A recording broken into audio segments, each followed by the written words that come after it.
What happens when the past refuses to stay buried? When the legacy of a beloved princess casts an unshakable shadow over the very institution that once tried to contain her? Decades after her tragic death, Princess Diana's influence still looms large, shaping the future of the British monarchy in ways no one could have anticipated. But when Prince William took a bold stand to protect his mother's legacy, the royal family found itself facing one of its most uncomfortable reckonings yet. How did Queen Camilla, now at the center of renewed scrutiny, react to being forced back into the most controversial chapter of her life? And with King Charles caught between his wife and his son, could this moment shift the very foundation of the monarchy itself? Let's explore. It was a statement that no one saw coming, yet it had the power to shift the very foundation of the British monarchy. Prince William, the future king, stood firm as he spoke, his words cutting through decades of carefully maintained royal decorum. He made it clear that his mother, Princess Diana, had been deceived, manipulated, and ultimately harmed by the circumstances that led to her infamous interview. It wasn't just about setting the record straight, it was about protecting the legacy of a woman whose voice had been silenced too soon. Inside the walls of Buckingham Palace, the reaction was immediate. Shock turned into whispers, whispers into gasps, and then silence. It was a rare moment when the weight of history could be felt pressing down on the royal family, forcing them to reckon with a past that refused to stay buried. The statement had been carefully worded, but its implications were unmistakable. William was taking a stand, and in doing so, he was challenging a system that had once failed his mother. No one, perhaps, felt the impact of his words more than Queen Camilla. Those close to her say she was visibly shaken, struggling to compose herself as the reality of William's declaration set in. For years, she had worked tirelessly to rebuild her public image, slowly shedding the shadow of the past that had followed her since the days of Diana. But with one speech, that shadow was back, looming over her in a way she had feared but never truly prepared for. Sources within the palace described Camilla as retreating to her private chambers, overwhelmed by the realization that, despite all the time that had passed, Diana's presence was as powerful as ever. It was no secret that her relationship with William had always been one of quiet formality rather than warmth. While they maintained a public front of mutual respect, those within royal circles knew that behind closed doors, there remained an unspoken tension, one that had never truly faded since Charles and Camilla's marriage. But this wasn't just a personal matter. William's statement had set the press into a frenzy. Within hours, headlines dissecting his words flooded the media, with many openly questioning how the monarchy would respond. Social media erupted with support for the prince, with thousands praising his courage to acknowledge a painful truth. Many saw it as yet another moment where William was proving himself to be his mother's son, unafraid to challenge the establishment when it came to matters of justice. For King Charles, the situation was far more delicate. As monarch, his priority was maintaining stability, ensuring that the institution of the crown remained unshaken. But as a husband, he couldn't ignore the pain his wife was going through. Camilla had endured years of scrutiny, having to navigate the difficult role of being the woman who replaced Diana in the public eye. Charles knew that she had tried, in her own way, to carve out a different path, focusing on charity work and stepping into the role of queen with dignity. But no matter what she did, the comparisons never truly ended. Behind closed doors, the discussions among senior aides were intense. The goal was to contain the situation before it spiraled further, but there was little they could do to change public sentiment. William had made his stance clear, and there was no walking it back. The question now was how the rest of the royal family would respond. The impact of his statement wasn't just felt within the palace. Across the country, discussions reignited about Diana's treatment by the institution, with many recalling how she had been left isolated during some of the darkest moments of her life. The BBC's infamous interview, now widely condemned for the deceitful way it had been obtained, was just one chapter in a much larger story. A story of a woman who had tried to modernize the monarchy in ways that were not always welcomed at the time. In many ways, William's decision to publicly defend his mother wasn't surprising. Those who had followed his journey knew that Diana's influence on him had never wavered. He had spent years ensuring that her humanitarian work lived on, whether through his own charitable initiatives or by keeping her memory alive in the way he raised his own children. His approach to fatherhood was a reflection of that. Unlike previous generations, he prioritized emotional openness, ensuring that Prince George, Princess Charlotte, and Prince Louis grew up with an understanding of the world beyond the palace walls. But it was exactly this shift in royal dynamics that made the current moment even more significant. The younger generation of royals was moving further away from the traditions that had once defined the monarchy. William and Kate had embraced a more modern, approachable image, one that resonated deeply with the public.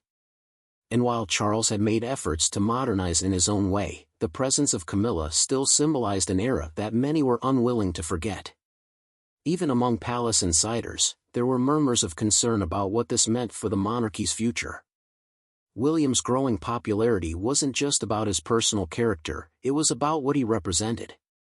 To many, he was the bridge between the past and the future, the person who could guide the monarchy into a new era without abandoning its history.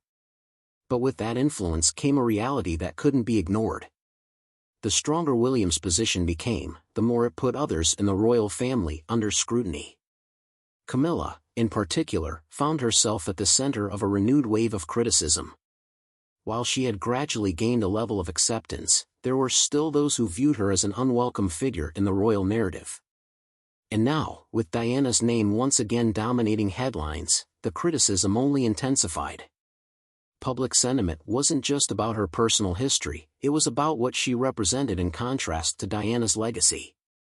The pressure on her was mounting, and Charles knew it. Even as he tried to navigate the complexities of the moment, there was no escaping the fact that the public perception of Camilla had taken a hit. She was still his queen, still the woman he had fought to be with for decades. But in the eyes of many, she would never truly replace Diana. As the media continued its relentless coverage, the palace found itself in an uncomfortable position. Would there be an official response, or would they remain silent and allow the storm to pass? Every move was being carefully weighed, with advisors warning against inflaming the situation further. But as they debated their strategy, it became increasingly clear that this wasn't just a fleeting controversy. It was a moment that could redefine the royal family's standing in the eyes of the public. The tension was thick within palace walls. But outside, something even more significant was happening. Across the country, people were having conversations about what this meant, not just for the monarchy, but for the future of Britain's relationship with the royal family. Younger generations, in particular, were more vocal than ever in their skepticism, questioning whether the institution still held the relevance it once did. As William's words continued to dominate public discourse, one thing was undeniable: this was not a statement that would be forgotten anytime soon. And for Camilla, the realization was setting in that no matter how much time had passed, Diana's presence would always linger, shaping the future of the monarchy in ways she could never control. The days following Prince William's statement were filled with a sense of unease within Buckingham Palace. What had started as a single declaration in defense of Princess Diana's legacy had now turned into a full-scale crisis. The press was relentless, dissecting every aspect of William's remarks, while social media platforms were flooded with messages of support for him. His words had struck a chord, not just with those who had admired Diana, but also with people who had long been skeptical of the monarchy's treatment of her. The tension inside the palace was impossible to ignore. Senior aides convened urgent meetings, attempting to strategize their next move. Public perception was everything, and they knew that how the royal family responded would determine whether this moment would fade into the background or mark a turning point for the institution. But there was no easy solution. William's statement had reignited discussions about the past that many within the monarchy had worked tirelessly to leave behind. King Charles was caught in the middle. On one side was his wife, Queen Camilla, who had faced years of scrutiny and worked to establish herself within the royal family. On the other side was his son, whose popularity continued to soar as he positioned himself as the heir who would bring the monarchy into a new era. Those close to Charles say that while he understood why William had spoken out, he was also deeply concerned about the unintended consequences.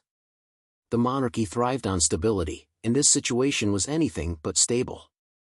Camilla, meanwhile, found herself in a difficult position. She had spent years carefully navigating her role as queen consort, avoiding direct comparisons to Diana wherever possible. But now, despite all her efforts, she was once again at the center of public discussion, with headlines questioning whether she would ever truly escape Diana's shadow. Inside the palace, some suggested that Camilla had taken the backlash harder than she let on. While she maintained her composure in public, reports suggested that behind closed doors, the weight of the situation was undeniable. For William, the reaction was not entirely unexpected. He had always been aware that speaking about his mother would bring back painful memories for many, both inside and outside the royal family.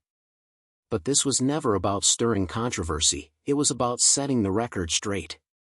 The impact of the media's treatment of Diana was something he had witnessed firsthand, from the constant press intrusion to the way she had been manipulated by journalists. He had seen it all, and now, as a father himself, he was determined that history would not repeat itself. Among those most affected by the fallout were William's younger children. While they were too young to fully understand the complexities of the situation, it was clear that their father's decision to speak out was shaping the conversations around them. William and Kate had always been intentional about how they introduced their children to the realities of royal life. Unlike previous generations, where emotional expression was often discouraged, they had taken a different approach, one that reflected Diana's influence on her eldest son. But now, with the world watching, the scrutiny on their family was growing. Public support for William remained strong, but that did not mean the monarchy as a whole was safe from criticism.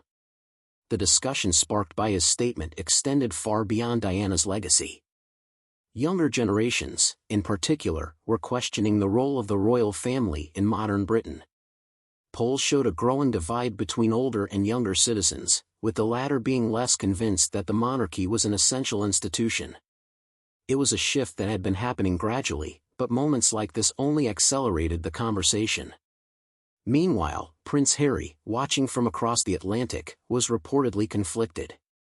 While he had spoken openly about his mother's struggles and had his own criticisms of the monarchy, his relationship with William remained complex. Sources close to the Duke of Sussex suggested that while he admired his brother's willingness to speak out, there was also a sense of sadness. For all the common ground they shared regarding Diana, their approaches to handling royal matters had taken them down very different paths. Harry's decision to step away from royal duties had placed him at a distance, and moments like this only highlighted the divide. Inside Buckingham Palace, senior aides attempted to manage the situation with careful messaging. There was no official statement from the king, a strategic move to avoid escalating tensions further. But within private discussions, the concern was growing. The royal family had faced many controversies over the years, yet this moment felt different. It was not just a scandal that could be managed, it was a fundamental challenge to how the monarchy reconciled its past with its future. For Camilla, the personal toll was undeniable. Her journey from being a controversial figure to queen consort had been long and difficult, and she had hoped that the worst of public scrutiny was behind her.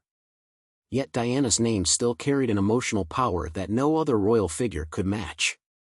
The comparisons were unavoidable, and now they were being discussed on a global scale once again. Some within the palace believed that this moment would pass, as all media frenzies eventually do. But others were not so sure. The rise of social media had changed the landscape. Unlike before, public opinion was no longer shaped solely by traditional news outlets. As discussions continued about the monarchy's place in the modern world, it became clear that this was not an isolated moment. The younger generation of royals, particularly William and Kate, represented a shift in how the monarchy engaged with the public. Their approach was more open, more emotionally expressive, and more connected to contemporary issues. But that also meant that conflicts like this would become harder to avoid. In a world where people demanded authenticity, the days of silent endurance within the royal family were numbered. For William, the next steps would be critical. His role as the future king meant that every decision carried weight, and this was no exception. But for now, he had made his position clear: Diana's legacy was not something to be forgotten or rewritten. And regardless of the reactions from within the palace, he was prepared to stand by that. Despite the royal family's attempts to maintain normalcy, the growing public conversation around Princess Diana's legacy and William's stance made it impossible to ignore the deepening divide within Buckingham Palace. The media had latched onto the story, amplifying every angle. Was this a son's rightful defense of his mother's honor, or was it a direct challenge to the monarchy's long-held way of operating? Behind the scenes, discussions among senior aides became more strategic. The royal family had weathered countless controversies before, but this situation felt different. This wasn't an external scandal, it was a personal reckoning within the monarchy itself. William's words were not only a reflection of his loyalty to his mother but also a statement about the kind of future he envisioned for the royal institution. King Charles found himself in a difficult position, not just as a monarch, but as a father and a husband. Reports suggested that he understood his son's emotions and, to some extent, even sympathized with the frustrations William carried. He had seen firsthand how Diana had suffered under relentless media scrutiny. But Charles also knew that the monarchy thrived on careful diplomacy, on maintaining an image of unity despite internal tensions. Queen Camilla, meanwhile, remained under the microscope. She had spent decades working to earn public acceptance, shifting from being viewed as the other woman to a respected royal figure in her own right. But now, the public conversation was shifting back to Diana's enduring influence, and Camilla's place in the royal narrative was being scrutinized once more. Despite years of service and dedication to the crown, the whispers about whether she could ever truly escape Diana's legacy had returned. William, however, was unmoved by concerns over how his words might have unsettled those within the palace. He had spoken out not to create controversy, but because he genuinely believed it was necessary. The revelations about how his mother had been deceived into participating in the Panorama interview had confirmed what he had suspected for years: Diana had been manipulated and isolated, and those responsible had never truly been held accountable. For him, this wasn't just about righting past wrongs, it was about ensuring that no one else in the royal family would suffer in the same way. The generational divide within the monarchy was becoming clearer than ever. William and Kate had embraced a more open, emotionally present approach to royal life, one that stood in stark contrast to the rigid formality of past generations. Their public appearances reflected a desire to connect more authentically with people, a stark departure from the monarchy's traditional detachment. And as the future king, William had shown time and again that he would not shy away from addressing difficult subjects, even if it meant challenging the very institution he was destined to lead. The public response to his statement continued to evolve. Many praised William for speaking out, applauding him for his commitment to truth and justice. Supporters saw him as embodying the best of his mother: compassionate, principled, and unafraid to take a stand. But not everyone was convinced that his words would bring about meaningful change within the monarchy. Some believed that, as much as William wanted to modernize the institution, the weight of royal tradition would always hold him back. Prince Harry, watching the situation unfold from California, was said to have mixed feelings about the unfolding events. He too had been outspoken about his mother's treatment and had often expressed frustration with how history seemed to repeat itself within the royal family. But his own estrangement from the monarchy made his role in this moment complicated. While he and William had shared the same pain in losing their mother, their paths had diverged significantly in how they had chosen to handle their frustrations with the institution. Older demographics remained largely supportive. Younger citizens were less convinced that the royal family served an essential role in the modern world. These concerns were not lost on William. He had long understood that his reign, when it came, would be markedly different from those before him. He was inheriting not just a title but an institution that was facing its greatest existential challenge yet. And while he had a deep respect for tradition, he also recognized that the monarchy would not survive if it did not evolve. For now, though, there was no easy resolution. The tension within the palace remained, as did the pressure from the public.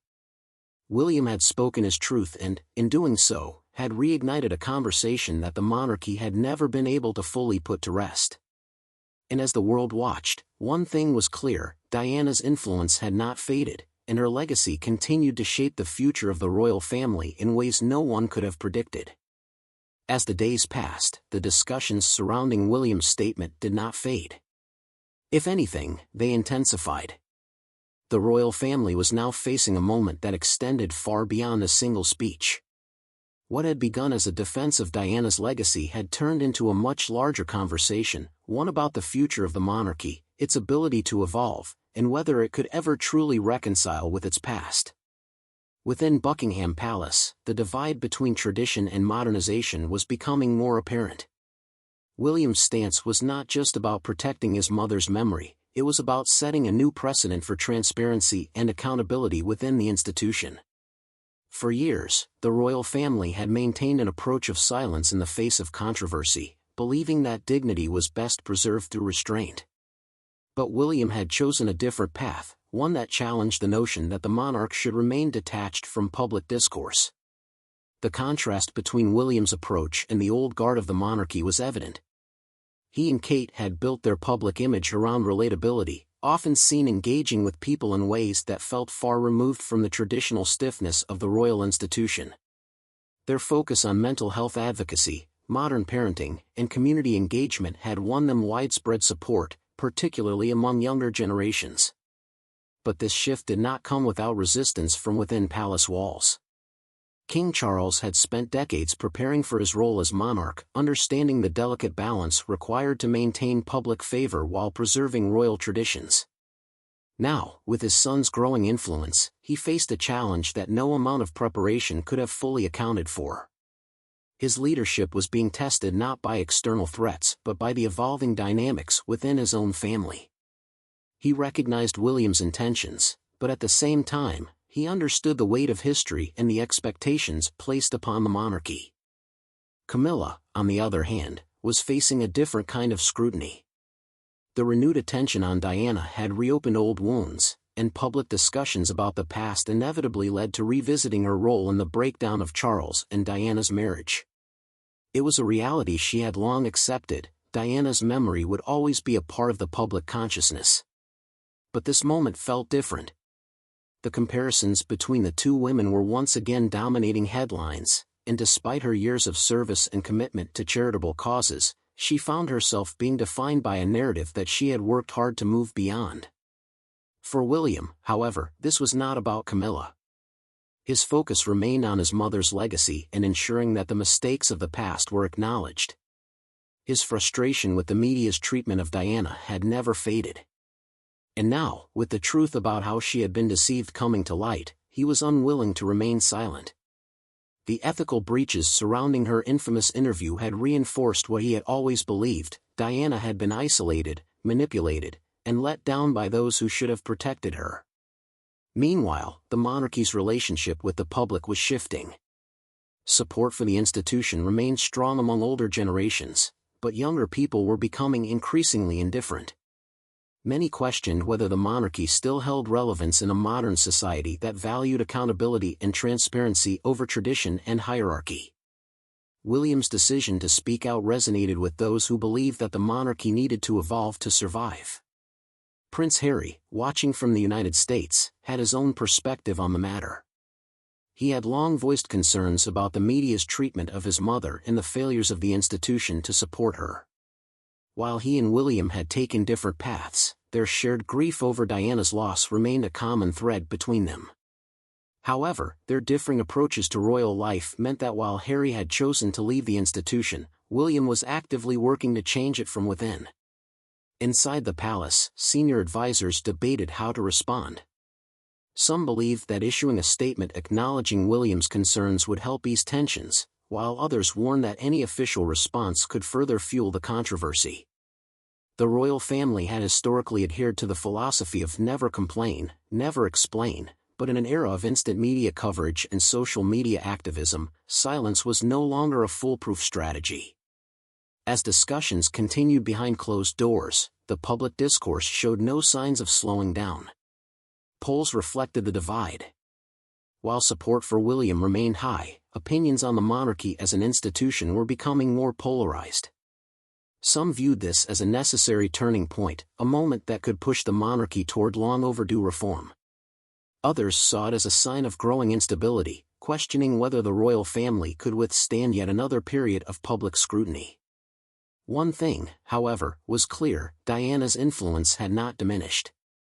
Decades after her passing, she remained a central figure in the monarchy's evolving narrative. Her legacy was not just about her charitable work or her role as the people's princess. It was about the way she had challenged the status quo, bringing warmth and humanity to an institution that had long been seen as distant. William had inherited more than just her name. He had inherited her determination to ensure that history would not repeat itself. The question now was whether the royal family would adapt to these changes or resist them. William had made his position clear: he was not willing to let the past be rewritten or forgotten. But the monarchy, as an institution, was built on continuity, on the idea that it could weather any storm without fundamentally changing. This was the true test it now faced. For now, the palace remained silent, watching and waiting as the impact of William's statement continued to unfold. But this was not an issue that would simply disappear. The debates about Diana's legacy, the role of the media, and the future of the monarchy were only just beginning. And as Britain's royal family looked ahead, they faced a reality they could no longer ignore: change was no longer a possibility. It was a necessity. The weight of Prince William's statement continued to linger over the monarchy, shaping conversations about both the past and the future.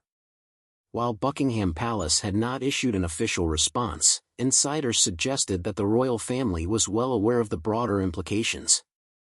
This was no longer just about the BBC's unethical practices, it was about the role of the monarchy itself in shaping and controlling its own narrative. And for many, it was clear that the institution was now at a crossroads. Public support for William remained strong, but it came with expectations.